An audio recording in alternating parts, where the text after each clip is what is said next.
We live in a world that constantly tells us to grab everything we can. We're pushed to chase more followers, money, and stuff, as if the person with the biggest pile wins. But what if the secret to feeling truly wealthy is actually found in letting go? Many of us get stuck in what is known as a scarcity mindset. It is the fear that life is like a single pie, and if you give a slice away, your own piece gets smaller. It makes us feel like everything we have is ours alone, and that sharing it is a threat to our own security. This way of thinking makes life feel heavy and hard to carry. You spend all your energy protecting what you own, worrying that someone might take it. Eventually, you realize that you aren't just holding on to your things are holding on to you. When everyone tries to keep everything for themselves, wealth stops moving.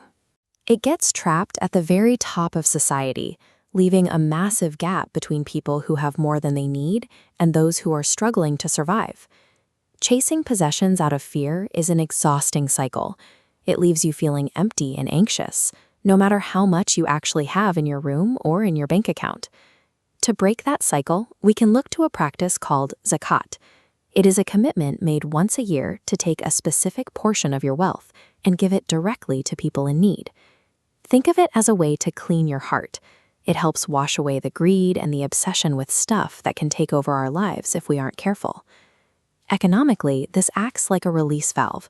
It ensures wealth doesn't sit stagnant at the top, but keeps moving so everyone can thrive. This constant circulation keeps the whole community healthy. Like water flowing through a garden, it nourishes the entire ecosystem instead of letting one corner dry up. Zakat acts as a double safeguard. It protects us from selfishness while making sure society remains fair. To really live this way, we have to change how we think about owning things.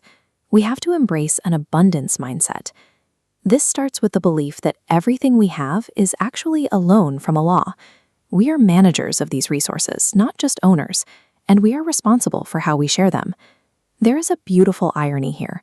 The more you give, the more you feel you have. We trust that sharing a portion of our wealth doesn't leave us with less. It actually invites a blessing into what remains. The core idea is that money and resources are meant to flow through you, not stop at you. When you share a blessing, you ensure it stays alive and active. This shift turns generosity into a source of joy. You are no longer losing a resource. You are participating in a cycle of kindness. Now, if you are a teenager, you might feel like this doesn't apply to you yet because you don't have a lot of money to give. But that is where Sadaqah comes in. This is voluntary charity that can happen anytime, and it doesn't have to involve money at all. Sadaqah can be sharing your lunch, helping a classmate who is struggling with a project, or even just offering a genuine smile. These are all acts of charity that anyone can do. It shows us that true generosity is about the size of your heart, not the balance in your bank account. In the end, charity is about making room for something better. By letting go of what we have, we create space for new growth and deeper connections. Every small act of kindness builds a stronger community.